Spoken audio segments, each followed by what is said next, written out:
ठीक है। तो आज हम जो टॉपिक डिस्कस करेंगे that is IR spectra of metal carbon oil. या आप लोग ना स्पेक्ट्रोस्कोपी पढ़ रहे हैं तो उसमें आपने वो पढ़ी होगी UV visible spectroscopy, infrared spectroscopy, NMR, ठीक है ना। तो आज हमने ना मेटल कार्बन ऑयल का कौन सा स्पेक्ट्रा देखना है। आज हम मेटल कार्बन ऑयल का IR स्पेक्ट्रा यानी इंफ्रारेड स्पेक्ट्रा देखेंगे। बेसिकली शायद आप लोगों को पता होगा कि जो बॉन्ड्स होते हैं ना वो वाइब्रेट करते हैं, कोई भी बॉन्ड, ठीक है ना। फ़र्ज़ कर लें कि दो हाइड्रोजन एटम है, दो हाइड्रोजन एटम के दरमियान बॉन्ड है, सिंगल बॉन्ड है।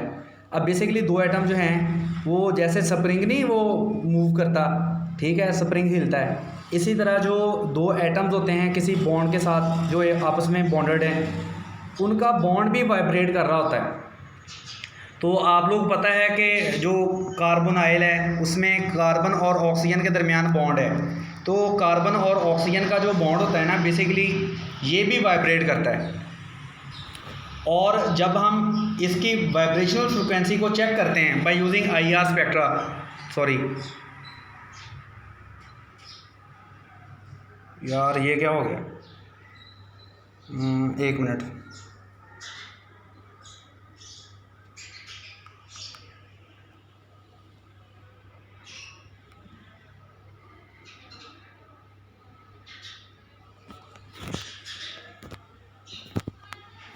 एक मिनट ज़रा, ये हिल गया था।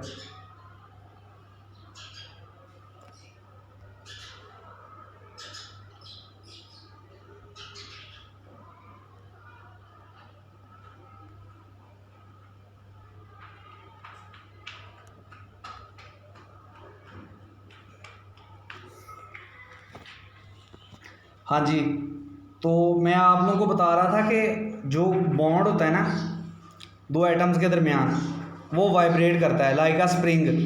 इसी तरह जो कार्बन आयल्स हैं उनमें कार्बन और ऑक्सीजन के दरमियान जो बॉन्ड होता है ये भी वाइब्रेट करता है।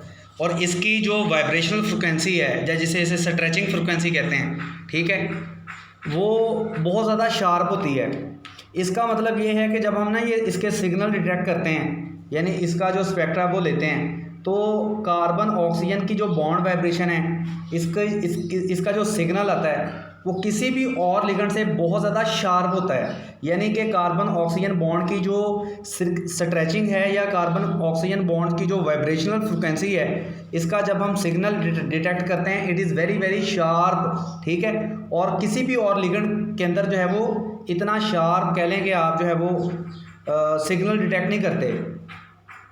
असल में ना कार्बन ऑक्सीजन बॉन्ड जो है अगर हम कार्बन मोनोऑक्साइड को गैस फेज़ में लें यानी कि कार्बन मोनोऑक्साइड जो है वो किसी मेटल एटम के साथ बॉन्डेड नहीं है तो इसका हमारे पास जो सिग्नल आता है कार्बन ऑक्सीजन बॉन्ड की जो वाइब्रेशन है या इसकी जो हमारे पास कार्बन ऑक्सीजन बॉन्ड की जो स्ट्रेचिंग है इसका गैस फेज़ में हम जब सिग्नल लेते हैं वो कितना आता है 2143 सेंटीमीटर, ठीक है ना। मतलब ये इसकी, अब याद रखिएगा कि जितना कोई बॉन्ड जो है ना स्ट्रॉन्ग होगा उसकी वाइब्रेशनल फ्रिक्वेंसी जो है उसकी बॉन्ड की जो वाइब्रेशनल फ्रिक्वेंसी है वो उतनी हाई होगी। अब कार्बन ऑक्सीजन बॉन्ड जो है वो उसमें कार्बन और ऑक्सीजन के दरमियान जो है आपने पढ़ा हुआ है ट्रिपल बॉन्ड होता है कार्बन और ऑक्सीजन के दरमियान, ठीक है। तो इसकी वाइब्रेशनल फ्रिक्वेंसी जो है इसकी जो स्ट्रेचिंग फ्रिक्वेंसी है, ये स्ट्रेचिंग फ्रिक्वेंसी गलत लिखा हुआ है, ये बेसिकली स्ट्रेचिंग फ्रिक्वेंसी आना है। तो कार्बन ऑक्सीजन बॉन्ड की जो वाइब्रेशन है या उसका जो हमारे पास सिग्नल आता है वो गैस फेज़ में कितना आता है 2143 पर सेंटीमीटर, ठीक है। लेकिन अगर कार्बन और ऑक्सीजन जो कार्बन ऑयल लिगेंड है वो किसी मेटल एटम के साथ लिंक कर जाए, कार्बन ऑयल जो लिगेंड है वो किसी मेटल एटम के साथ कहाँ लिंक करें, टर्मिनल पे, यानी वो सिर्फ एक मेटल के साथ लिंक करे तो इसकी जो स्ट्रेचिंग फ्रिक्वेंसी है या इसकी जो बॉन्ड कार्बन ऑक्सीजन बॉन्ड की जो वाइब्रेशनल फ्रिक्वेंसी है वो 2143 से रिड्यूस होके 2125 से लेके 1850 तक चली जाती है। इससे ये साबित होता है कि कार्बन ऑक्सीजन बॉन्ड जो है जब कार्बन मोनोऑक्साइड गैस फेज़ में था तो इसका बॉन्ड कार्बन ऑक्सीजन का बॉन्ड स्ट्रॉन्ग था मैंने जैसे आपको बताया कि जितना कार्बन और ऑक्सीजन के दरमियान जो है बॉन्ड ज़्यादा स्ट्रॉन्ग होगा, इसकी जो वाइब्रेशनल फ्रिक्वेंसी है, इसका जो सिग्नल है, उतनी हमारे पास वैल्यू हाई आएगी। लेकिन जब कार्बन मोनोऑक्साइड जो है ये किसी मेटल के साथ लिंक कर जाता है टर्मिनल पोजीशन पे, यानी कि इसका मतलब ये होता है कि कार्बन मोनोऑक्साइड जो है सिर्फ एक मेटल के साथ जब लिंक करेगा तो इसका हमारे पास सिग्नल जो है वो 2143 से कम होके किस पे चला जाएगा, 2125 से लेके 1850 के दरमियान सिग्नल आता है। अच्छा, अब आप लोगों को ये भी पता है कि मेटल कार्बोनाइल्स में ना सिर्फ जो लिगेंड है वो मेटल को इलेक्ट्रॉन पेयर डोनेट करता है, बल्कि जो फिर मेटल होती है वो बैक बॉन्डिंग के जरिए जो इलेक्ट्रॉन्स हैं वो लिगेंड के एम्प्टी ऑर्बिटल को डोनेट कर देती है। यानी कि इसको हम कहते हैं मेटल और जो लिगेंड है ना, लिगेंड बेसिकली क्योंकि कार्बन मोनोऑक्साइड है या कार्बोनाइल है, तो मेटल अपने इलेक्ट्रॉन जो है वो कार्बन मोनोऑक्साइड की किस एटम को डोनेट करेगी, कार्बन को। ठीक है, तो मेटल जब इलेक्ट्रॉन जो है वो कार्बन को डोनेट करती है, कार्बन मोनोऑक्साइड के कार्बन को, तो इसका जो कार्बन मोनोऑक्साइड की जो कार्बन ऑक्सीजन बॉन्ड जो स्ट्रेचिंग है ये और रिड्यूस हो जाती है। यानी कि कार्बन मोनोऑक्साइड का जो बॉन्ड है इन द गैस फेज, जब वो किसी मेटल एटम के साथ बॉन्डेड नहीं है तो बहुत ज़्यादा स्ट्रॉन्ग है। 2143 जो है पर सेंटीमीटर जो है इसकी बॉन्ड फ्रीक्वेंसी है। लेकिन जब कार्बन मोनोऑक्साइड जो है वो किसी मेटल के साथ लिंक करता है, सिर्फ एक मेटल के साथ, जिसे हम टर्मिनल कार्बन मोनोऑक्साइड कहते हैं, तो इसकी जो बॉन्ड फ्रीक्वेंसी है वो 2143 में मैंने बताया कि रिड्यूस होके 2125 पे चली जाती है। 2125 से लेके इसका सिग्नल आता है 1850 के दरमियान। लेकिन जब मेटल भी इलेक्ट्रॉन जो है वो दोबारा मतलब पाई बॉन्डिंग के जरिए या बैक बॉन्डिंग के जरिए ये कार्बन मोनोऑक्साइड को डोनेट करेगी, तो ये वाला जो सिग्नल है और रिड्यूस हो जाएगा। ठीक है, अच्छा, और लास्ट पॉइंट उन्होंने ये लिखा हुआ है कि अगर हम जो है वो कार्बन मोनोऑक्साइड को किसी और लिगेंड से रिप्लेस कर दें तो रिमेनिंग जो कार्बन मोनोऑक्साइड होंगे उनकी मेटल से इलेक्ट्रॉन पेयर रिसीव करने की एबिलिटी और इंक्रीज़ हो जाएगी। जब वो और मेटल से इलेक्ट्रॉन्स को रिसीव करेंगे तो इनका जो कार्बन ऑक्सीजन बॉन्ड होगा और कह लें कि उसकी जो स्ट्रेंथ है वो डिक्रीज़ हो जाएगी। ये मैं आपको ज़रा बात अभी समझाता हूँ। यहाँ पर आप देखें, ये हमारे पास 3 अलग-अलग आपको कॉम्प्लेक्सेस नज़र आ रहे हैं।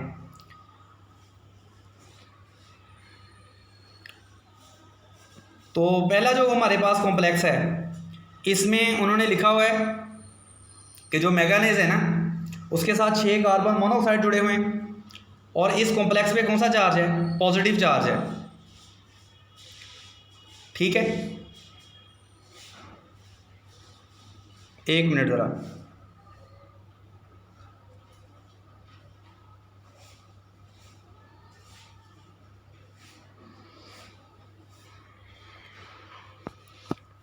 मैंगनीज जो है उसके साथ 6 कार्बन मोनोऑक्साइड जुड़े हुए हैं और मैंगनीज पे कौन सा चार्ज है, +1। ठीक है, और अगर आप देखें इसका जो सिग्नल है कितने पे आ रहा है, यानी कार्बन ऑक्सीजन बॉन्ड का जो सिग्नल है वो 2090 पे आ रहा है, 2090 सेंटीमीटर इनवर्स पे। और अगर क्रोमियम के साथ 6 कार्बन मोनोऑक्साइड जुड़े हों तो इस कॉम्प्लेक्स के अंदर जो हमारे पास सिग्नल आएगा कार्बन और ऑक्सीजन की बॉन्ड वाइब्रेशन का वो 2000 पे आएगा। और अगर वेनेडियम के साथ जो है 6 कार्बन मोनोऑक्साइड जुड़े हों और इस कॉम्प्लेक्स पे कौन सा चार्ज हो, +1, तो इसका सिग्नल जो है 1860 पे आएगा। अब मुझे यहाँ तक याद पड़ता है कि ये वाला जो कॉम्प्लेक्स है ना ये बेसिकली नेगेटिव में यहाँ पर कॉम्प्लेक्स पे चार्ज था, कॉम्प्लेक्स में नेगेटिव चार्ज था। ये बेसिकली मेरे से शायद गलत हो गया है, बाकी मैं आपको ना कंफर्म करके बता दूंगा कल वाले लेक्चर में कि क्या वाकई, या आप इसको जो हक नवाज भट्टी की बुक है उसे कंफर्म कर सकते हैं। अब बेसिकली ये है कि ये ऊपर वाला जो कॉम्प्लेक्स है इस पर पॉजिटिव चार्ज है, दरमियान वाला जो कॉम्प्लेक्स है इस पर ये न्यूट्रल है, और सबसे नीचे वाला जो कॉम्प्लेक्स है इस पर नेगेटिव चार्ज आना है। ठीक है, जब मेटल पे पॉजिटिव चार्ज होगा, ये बेसिकली ना कार्बन मोनोऑक्साइड जो हैं ये न्यूट्रल लिगेंड्स हैं। 6 कार्बन मोनोऑक्साइड इसके साथ जुड़े हैं, 6 कार्बन मोनोऑक्साइड इसके साथ जुड़े हैं और 6 ही इसके साथ जुड़े हैं। और ये मेटल जो है ये +1 इस पे चार्ज है, इस कॉम्प्लेक्स में क्रोमियम पे 0 चार्ज है और इस कॉम्प्लेक्स में वेनेडियम जो है इस पे -1 चार्ज है। तो जब मेटल पे +1 चार्ज होगा तो आप लोग जानते हैं कि मेटल जो है वो लिगेंड से तो इलेक्ट्रॉन रिसीव करेगी, कार्बन ऑयल से तो इलेक्ट्रॉन रिसीव करेगी, लेकिन ये बैक बॉन्डिंग के जरिए मेटल जो है कार्बन मोनोऑक्साइड को इलेक्ट्रॉन डोनेट नहीं करेगी। ठीक है, मैं दोबारा बता देता हूँ कि जब किसी मेटल पे पॉजिटिव चार्ज होगा तो वो लिगेंड से तो इलेक्ट्रॉन रिसीव करेगी, 6 कार्बन मोनोऑक्साइड से 2-2 करके इलेक्ट्रॉन तो रिसीव करेगी, लेकिन मेटल जो है वो कार्बन मोनोऑक्साइड के पाई स्टार एम्प्टी ऑर्बिटल को इलेक्ट्रॉन डोनेट नहीं करेगी।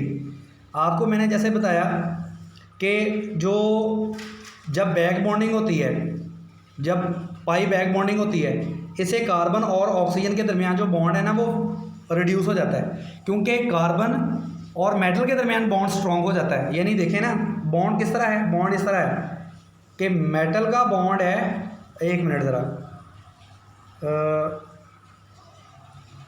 मेटल का बॉन्ड किसके साथ है, कार्बन के साथ, और कार्बन का बॉन्ड किसके साथ है, ऑक्सीजन के साथ। ठीक है, अब अगर फॉर एग्जांपल हम कहते हैं,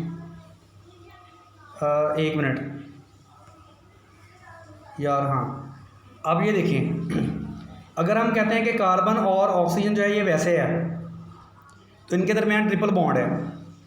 ठीक है, ये वाला बॉन्ड बहुत ज़्यादा स्ट्रॉन्ग है। जितना ये बॉन्ड कार्बन और ऑक्सीजन के दरमियान बॉन्ड स्ट्रॉन्ग होगा, इसकी जो वाइब्रेशन है वो उसको करवाने के लिए उतनी हाई एनर्जी चाहिए।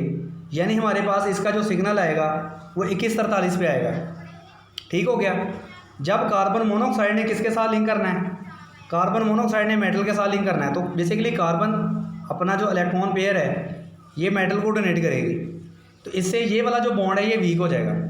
जब ये वाला बॉन्ड वीक होगा तो इसका जो सिग्नल होगा 2143 से रिड्यूस होके 2125 पे आ जाएगा। यानी अब जो सिग्नल होगा ना, जो टर्मिनल कार्बन मोनोऑक्साइड लिगेंड्स हैं उनका सिग्नल 2125 से लेके 1850 के दरमियान आता है। जब ये वाले जो मेटल है बैक बॉन्डिंग के जरिए कार्बन को इलेक्ट्रॉन डोनेट करेगी, तो मेटल और कार्बन के दरमियान जो बॉन्ड होगा ये ज़्यादा स्ट्रॉन्ग हो जाएगा, लेकिन जो कार्बन और ऑक्सीजन का जो बॉन्ड है ये वीक हो जाएगा। यानी जब मेटल और कार्बन का बॉन्ड स्ट्रॉन्ग होना है बैक बॉन्डिंग के जरिए, तो ये वाला जो बॉन्ड होगा ना कार्बन ऑक्सीजन का, ये वीक हो जाएगा। जब कार्बन और ऑक्सीजन का बॉन्ड वीक होगा तो इसका जो सिग्नल है उसकी जो वैल्यू है ना लोअर पे चली जाएगी। अब जितनी बैक बॉन्डिंग ज़्यादा होगी उतना बॉन्ड ज़्यादा वीक होगा कार्बन और ऑक्सीजन का, तो इसकी जो सिग्नल है वो मतलब लोअर वैल्यू पे आएगा। अब यहाँ देखें, ये मैंगनीज जो है ना इस पर +1 चार्ज है। जब किसी मेटल पे पॉजिटिव चार्ज होता है तो उसकी इलेक्ट्रॉन को लेने की एबिलिटी तो होती है, लेकिन उसमें इलेक्ट्रॉन डेफिशिएंसी क्योंकि होती है, इसलिए वो लिगेंड को इलेक्ट्रॉन डोनेट नहीं करती। तो इसलिए इसका जो सिग्नल है ना 2090 पे आएगा। ठीक है, लेकिन अगर आप इस कॉम्प्लेक्स में देखें, इस कॉम्प्लेक्स में जो क्रोमियम है यानी जो मेटल है वो न्यूट्रल है। पॉजिटिव के मुकाबले में जो न्यूट्रल मेटल होती है ना उसकी बैक बॉन्डिंग या उसको इलेक्ट्रॉन देने की सलाहियत जो है वो ज़्यादा होती है। लेकिन जिस मेटल पे यहाँ पर वेनेडियम पे है -1 चार्ज, ये प्लस वैल्यू जो है बेसिकली आप इसको कट कर देंगे किससे, नेगेटिव वैल्यू से, ये चेक कर लीजिएगा। तो जब मेटल पे कौन सा चार्ज हो, जब मेटल पे नेगेटिव चार्ज हो, तो जब कार्बन मोनोऑक्साइड जो है इस मेटल के साथ लिंक करेगा, क्योंकि यहाँ पर इलेक्ट्रॉन की एक्सेस है मेटल के ऊपर, क्योंकि मेटल पे वेनेडियम पे जैसे नेगेटिव चार्ज है, तो ये मेटल किसको इलेक्ट्रॉन डोनेट करेगी, कार्बन को। तो इससे कार्बन और मेटल के दरमियान जो बॉन्ड होगा ये स्ट्रॉन्ग हो जाएगा, लेकिन कार्बन और ऑक्सीजन वाला जो बॉन्ड होगा ये वीक हो जाएगा। इसलिए इसका जो सिग्नल है ना वो 1860 पे आता है। यानी याद रखिएगा कि जिस मेटल पे पॉजिटिव चार्ज हो उसकी बैक बॉन्डिंग के चांसेस कम है या नहीं है, इसलिए इसका सिग्नल स्ट्रॉन्ग है। ये बेसिकली सिग्नल किसका है, ये मेटल कार्बन का नहीं है, ये कार्बन ऑक्सीजन सिग्नल है। कार्बन ऑक्सीजन बॉन्ड की हम क्या पढ़ रहे हैं, वाइब्रेशन पढ़ रहे हैं, इस बॉन्ड की वाइब्रेशन। ठीक है, तो न्यूट्रल जो जिस मेटल पे पॉजिटिव चार्ज होगा या जिस मेटल कार्बन ऑयल पे पॉजिटिव चार्ज होगा उसका कार्बन और ऑक्सीजन जो बॉन्ड होगा स्ट्रॉन्ग होगा, इसलिए उसका जो सिग्नल है वो हाई स्ट्रेंथ का आएगा 2090 पे। लेकिन जो कॉम्प्लेक्स न्यूट्रल होगा उसमें बैक बॉन्डिंग के चांसेस बढ़ जाएंगे, क्योंकि मेटल जो है वो इलेक्ट्रॉन डेफिशिएंट नहीं है। ठीक है, तो इसलिए जब बैक बॉन्डिंग होगी तो कार्बन और ऑक्सीजन के दरमियान वाला बॉन्ड जो है वो वीक हो जाएगा। इसलिए जो सिग्नल है ना 2090 से कम होके 2000 पे चला जाता है इसमें। लेकिन अगर हम वनेडियम देखें सबसे नीचे वाला, इसमें क्या है, इसमें मेटल पे नेगेटिव चार्ज है। जब मेटल पे नेगेटिव चार्ज होगा उसकी कार्बन को इलेक्ट्रॉन डोनेट करने की एबिलिटी और इंक्रीज़ कर जाएगी। तो जब और इंक्रीज़ करेगी तो कार्बन और मेटल बॉन्ड तो स्ट्रॉन्ग होगा, ये वाला बॉन्ड तो स्ट्रॉन्ग हो जाएगा बैक बॉन्डिंग के जरिए, लेकिन कार्बन और ऑक्सीजन जो बॉन्ड है ये वाला बॉन्ड वीक हो जाएगा। जब ये वाला बॉन्ड वीक होगा तो इट मीन्स कि ये वाला जो सिग्नल होगा और रिड्यूस हो जाएगा, ये 1860 पे चला जाएगा। मेरा ख्याल है आप लोगों को इनके बारे में समझ आ गई होगी।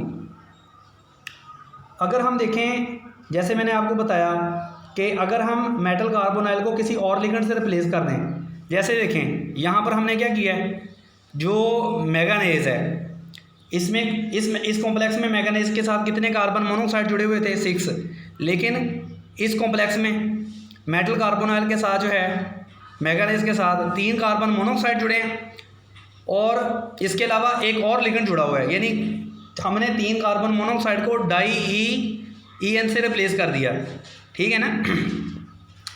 ये इस लिगेंड का ये स्ट्रक्चर है NH2Ci2Ci2 NH Ci2Ci2 NH2, यानी कि इस लिगेंड में कितने डोनर एटम हैं, 3 डोनर एटम हैं। ये वाली नाइट्रोजन भी डोनर एटम है, ये वाली नाइट्रोजन भी डोनर एटम है, ये वाली नाइट्रोजन भी डोनर एटम है, यानी ये बेसिकली ट्राइडेंटेड लिगेंड है ये वाला। इसमें दोबारा देख लें, ये वाला डोनर एटम है, ये वाला नाइट्रोजन डोनर एटम है और ये वाला नाइट्रोजन डोनर एटम है। मैंगनीज के साथ टोटल 6 लिगेंड्स जुड़ने हैं, ठीक है, या 6 इसके साथ कोऑर्डिनेट कोवलेंट बॉन्ड बनने हैं। पहले 6 के 6 कार्बन मोनोऑक्साइड मैंगनीज के साथ जो थे वो कोऑर्डिनेट कोवलेंट बॉन्ड बना रहे थे, लेकिन अब क्या है, अब जो है आप कह लें कि 6 कार्बन मोनोऑक्साइड में से 3 रह गए और 3 को हमने इससे रिप्लेस कर दिया, यानी कि अब जो 3 कोऑर्डिनेट कोवलेंट बॉन्ड बनने वो इन 3 नाइट्रोजन ने बनाने हैं। अब 3 कार्बन मोनोऑक्साइड नहीं जुड़ेंगे बल्कि 3 रह जाएंगे, मतलब 6 में से 3 रह जाएंगे और 3 को हमने इससे रिप्लेस कर दिया। अब ये वाला जो है ना, ये बैक बॉन्डिंग के जरिए इलेक्ट्रॉन पेयर रिसीव नहीं करता क्योंकि इसमें एम्प्टी पाई स्टार ऑर्बिटल नहीं है। आपको पता है बैक बॉन्डिंग के लिए ज़रूरी है कि जो लिगेंड है ना उसके पास पाई स्टार एम्प्टी ऑर्बिटल हो। ये pi star empty orbital carbonyl के पास है, इसके पास नहीं है। ठीक है, ये वाला जो डाई-EN वाला लिगेंड है, तो ये वाली मेटल ने बैक बॉन्डिंग के जरिए इलेक्ट्रॉन लिगेंड को डोनेट तो करने हैं, लेकिन अब ये वाला जो 3 लिगेंड होंगे या 3 जो इसके बॉन्ड्स होंगे ये मेटल से इलेक्ट्रॉन पेयर रिसीव नहीं करेंगे ये वाले। लेकिन अब बाकी फिर इलेक्ट्रॉन जाएंगे कहाँ, जो बाकी कार्बोनाइल बचे हैं उधर मेटल जो है इलेक्ट्रॉन डोनेट करेगी। तो जब मेटल जो है रिमेनिंग कार्बोनाइल को इलेक्ट्रॉन डोनेट करेगी तो इनका जो बॉन्ड होगा ना मेटल कार्बोनाइल बॉन्ड, यानी कि मैं बताता हूँ, ये देखो मेटल के साथ एक कार्बन जुड़ी है, ये दूसरी जुड़ी है, ये तीसरी जुड़ी है। पहले 3 कार्बन और थे, यानी 3 कार्बन मोनोऑक्साइड इधर थे और 3 लेट इधर थे, लेकिन अब हमने 3 को किसी और लिगेंड से रिप्लेस कर दिया। ठीक है, अब पहले 6 के 6 कार्बन मोनोऑक्साइड जो थे वो मेटल से इलेक्ट्रॉन रिसीव कर रहे थे। ये वाला भी कर रहा था, ये वाला भी कर रहा था, ये वाला भी कर रहा था, लेकिन जो इधर थे वो भी कर रहे थे। लेकिन जब इन लिगेंड्स को हमने क्या कर दिया, ऐसा लिगेंड यहाँ पर रिप्लेस कर दिया या सब्स्टिट्यूट कर दिया जिसकी मेटल से इलेक्ट्रॉन पेयर रिसीव करने की एबिलिटी नहीं है, तो मेटल जो है फिर इन कार्बन मोनोऑक्साइड को इलेक्ट्रॉन्स ज़्यादा डोनेट करेगी, क्योंकि ये तो कर नहीं रहे, तो इनको फिर कार्बन मेटल ने इलेक्ट्रॉन ज़्यादा डोनेट करने। जब मेटल जो है इन कार्बन्स को ज़्यादा इलेक्ट्रॉन डोनेट करेगी तो इससे क्या होगा, इनका जो मेटल कार्बन बॉन्ड है वो और स्ट्रॉन्ग हो जाएगा, मेटल कार्बोनाइल बॉन्ड और स्ट्रॉन्ग हो जाएगा, मेटल कार्बोनाइल बॉन्ड और स्ट्रॉन्ग हो जाएगा। ठीक है, तो इससे इनका कार्बन ऑक्सीजन जो बॉन्ड होगा फर्दर वीक हो जाएगा, क्योंकि जब ये मेटल कार्बन बॉन्ड स्ट्रॉन्ग होना है तो कार्बन ऑक्सीजन बॉन्ड वीक होना है, तो इसलिए इनका जो सिग्नल है ना वो देखें मैंगनीज कि जब 6 कार्बन मोनोऑक्साइड जुड़े हुए थे तो सिग्नल आ रहा था 20-90 पे, लेकिन अब जो है सिग्नल कहाँ आ रहा है 20-20 पे या 1900 पे, यानी कि सिग्नल क्या हो गया, रिड्यूस हो गया, क्योंकि मेटल जो थी वो अब 6 कार्बन मोनोऑक्साइड के साथ बैक बॉन्डिंग के जरिए इलेक्ट्रॉन डोनेट नहीं कर रही, बल्कि 3 कार्बन मोनोऑक्साइड को अपने बैक बॉन्डिंग के जरिए इलेक्ट्रॉन डोनेट कर रही है, जिससे इन कार्बन मोनोऑक्साइड की इलेक्ट्रॉन्स को रिसीव करने की एबिलिटी पहले की निस्बत ज़्यादा इंक्रीज़ हो गई है, क्योंकि पहले 6 कार्बन मोनोऑक्साइड ने मेटल से इलेक्ट्रॉन रिसीव करने थे, अब 3 ने रिसीव करने हैं, यानी पहले कम बोझ था metal carbonyl, individual metal carbonyl पे, अब ज़्यादा बोझ है क्योंकि पहले 6 ने अपने इलेक्ट्रॉन शेयर कर लेने थे मेटल से इलेक्ट्रॉन लेके, अब 3 ने शेयर करने हैं। तो जाहिर बात है कि फिर जो है वो ये वाला जो सिग्नल है और रिड्यूस हो जाएगा मेटल का, क्योंकि कार्बन के साथ बॉन्ड स्ट्रॉन्ग होगा और कार्बन का फिर किसके साथ बॉन्ड जो है वो वीक हो जाएगा, ऑक्सीजन के साथ। इसी तरह ही क्रोमियम के साथ है। तो क्रोमियम का जब 6 कार्बन मोनोऑक्साइड न्यूट्रल थे तो 2000 पे सिग्नल आ रहा था, लेकिन जब 3 कार्बन मोनोऑक्साइड रह गया और 3 को हमने डाई-EN से रिप्लेस कर दिया, यानी इस लिगेंड से रिप्लेस कर दिया, तो सिग्नल जो था वो 2000 से रिड्यूस होकर 1900 या 1760 पे चला गया।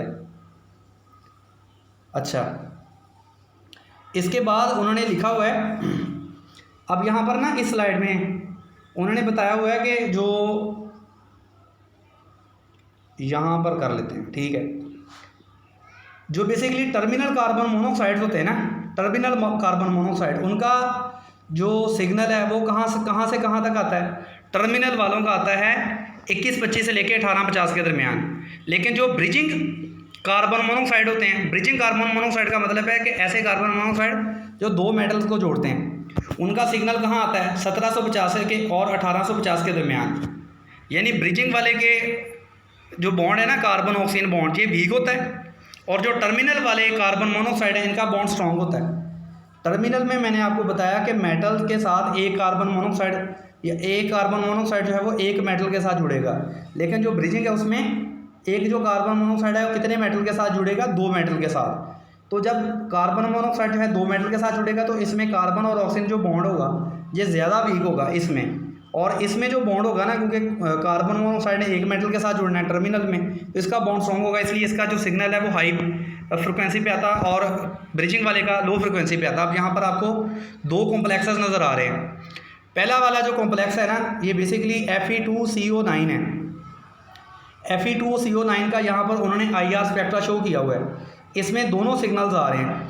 एक सिग्नल आप देख सकते हैं, ये वाला सिग्नल जो है 1800 और 1900 के दरमियान सिग्नल आ रहा है, और एक सिग्नल जो है वो 2000 और 2100 के दरमियान आ रहा है। ये देखें, जो 2000 और 2100 के दरमियान वाला सिग्नल है ये बेसिकली 2000 और मतलब ये 2100, 2500 और 1850 यानी इस रेंज में जो सिग्नल आ रहा है ये बेसिकली इस रेंज में फॉल कर रहा है। यानी ये बेसिकली कौन से कार्बन मोनोऑक्साइड्स हैं, ये बेसिकली टर्मिनल कार्बन मोनोऑक्साइड्स हैं। और जो सिग्नल आ रहा है आपको 1800 और 1900 के दरमियान, ये बेसिकली किनको शो कर रहा है, ये बेसिकली शो कर रहा है ब्रिजिंग कार्बन मोनोऑक्साइड्स को। यानी ये सिग्नल आ रहा है ना, क्योंकि 1850 और 1700 के दरमियान, यानी इस रेंज में जो सिग्नल आ रहा है, लोअर सिग्नल जो लोअर है वो ब्रिजिंग है। इसका मतलब है इस कॉम्प्लेक्स में दोनों तरह के कार्बन मोनोऑक्साइड्स हैं। कौन कौन से, ब्रिजिंग भी हैं और टर्मिनल हैं, क्योंकि हमारे पास 2 अलग-अलग सिग्नल आ रहे हैं। हायर वैल्यू पे जो सिग्नल आ रहा है ये टर्मिनल को शो कर रहा है, और जो लोअर वैल्यू पे सिग्नल आ रहा है ये ब्रिजिंग को शो कर रहा है। लेकिन अगर आप दूसरा कॉम्प्लेक्स देखें OS3CO12, इसमें आप देखें कि टर्मिनल पे सिग्नल आ रहा है, यानी कि ये अगर आप ज़रा वैल्यूज़ को क्लियरली रीड कर लें, 20, 50 और 2100 के दरमियान तो सिग्नल्स आ रहे हैं यहाँ, ये सिग्नल्स, लेकिन ये आपके इसके पीछे जो आपको कहाँ सिग्नल आना चाहिए था 1750 और 1850, ये लोअर वैल्यू पे इधर कोई सिग्नल नहीं आ रहा है। ये देखो ना, ग्राफ ही 1900 तक है, ये इससे पीछे 1700 या 1800 तक गया ही नहीं है, ठीक है। तो इसका मतलब है इसमें कोई ब्रिजिंग कार्बन मोनोऑक्साइड नहीं है। सारे के सारे कौन से कार्बन मोनोऑक्साइड्स हैं, टर्मिनल कार्बन मोनोऑक्साइड्स हैं। यहाँ पर जो 3 ऑस्मियम जुड़े हुए हैं ना, वो मेटल मेटल बॉन्ड के जरिए जुड़े हैं, लेकिन 2 मेटल को कार्बन मोनोऑक्साइड ने लिंक नहीं किया, यानी कोई ब्रिजिंग कार्बन मोनोऑक्साइड इसमें नहीं है, ठीक है। तो आपको मेटल कार्बोनाइल का जो स्पेक्ट्रा ये बताता है कि इसमें टर्मिनल कार्बन मोनोऑक्साइड्स हैं या ब्रिजिंग कार्बन मोनोऑक्साइड्स हैं। आप इसको किस तरह चेक कर सकते हैं, उसकी जो बॉन्ड फ्रीक्वेंसी है उसको नोट करके। और स्टूडेंट्स, अब हम देख लेते हैं कि हम मेटल कार्बोनाइल्स को प्रिपेयर किस तरह कर सकते हैं। मेटल कार्बोनाइल को प्रिपेयर करने के 3 मेथड्स हैं जो हम अभी डिस्कस करने जा रहे हैं। पहला जो मेथड है that is a direct reaction of metal with carbon monoxide. जैसे आप देखें, निकल का और कार्बन मोनोऑक्साइड का अगर हम डायरेक्ट रिएक्शन करवाएं, निकल एक एटम लें, कार्बन मोनोऑक्साइड के 4, तो टेट्रा कार्बोनाइल निकल बन जाएगा। इस रिएक्शन को करवाने के लिए 1 बार प्रेशर चाहिए और 55 डिग्री टेम्परेचर। इसी तरह आयरन का और 5 कार्बन मोनोऑक्साइड का रिएक्शन करवाएं तो पेंटा कार्बोनाइल आयरन बन जाएगा। इस रिएक्शन को करवाने के लिए 100 बार प्रेशर और 175 डिग्री टेम्परेचर चाहिए।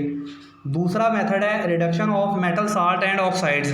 यहाँ पर हमारे पास कौन सा मेटल साल्ट है, क्रोमियम क्लोराइड है। यहाँ पर क्रोमियम की ऑक्सीडेशन स्टेट +3 है।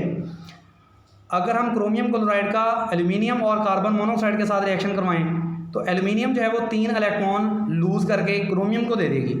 तो और एल्यूमिनियम जो है उस पर +3 चार्ज आ जाएगा 3 इलेक्ट्रॉन लूज़ करके, और क्रोमियम जो जिस पे +3 चार्ज था वो एल्यूमिनियम से इलेक्ट्रॉन को गेन करके उस पर वो न्यूट्रल हो जाएगी।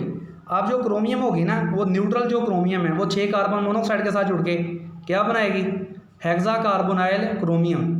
और जो एल्यूमिनियम है जिस पे चार्ज पहले न्यूट्रल था, 3 इलेक्ट्रॉन को लूज़ करने के बाद उस पे चार्ज +3 आ गया, और वो 3 क्लोराइड से मिलके AlCl3 बनाएगी।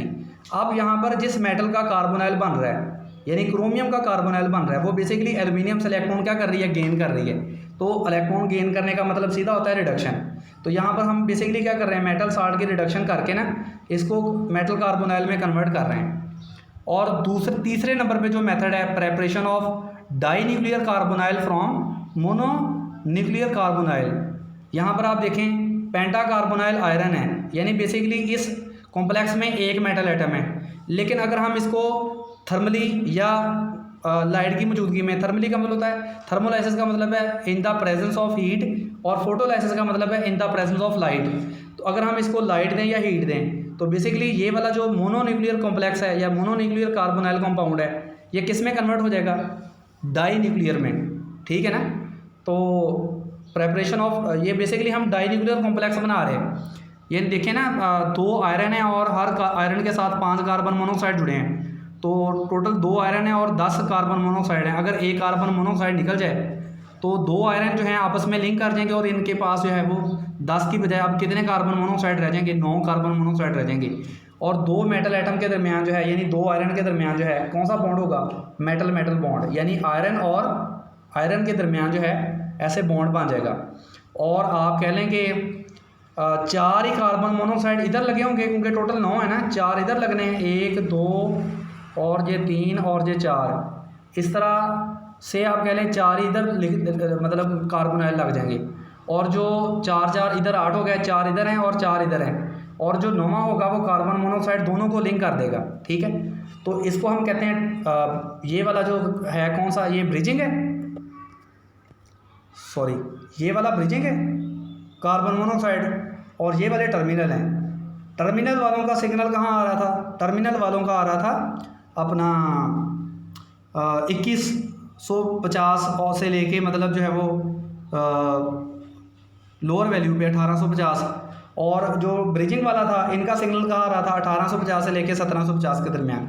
यानी ये वाला जो है अगर 1750 और 1850 के दरमियान सिग्नल आता है, इसका मतलब है कॉम्प्लेक्स में ये वाला ब्रिजिंग भी मतलब कार्बन मोनोऑक्साइड है। और अगर सिग्नल आता है किस पोजीशन पे, 2050 और ये 1850 के इन बिटवीन करके, तो इसका मतलब है कि उस कॉम्प्लेक्स में कह लेंगे टर्मिनल जो है वो कार्बन मोनोऑक्साइड्स हैं। ठीक है। और मैंने बताया कि अगर मेटल जो है वो बैक इलेक्ट्रॉन किसको डोनेट करती है, कार्बन मोनोऑक्साइड को। ठीक है। तो इससे कार्बन मोनोऑक्साइड का कार्बन और ऑक्सीजन का जो बॉन्ड है वो फर्दर वीक हो जाएगा। जितनी इस मेटल की इलेक्ट्रॉन को डोनेट करने की एबिलिटी ज़्यादा होगी ना,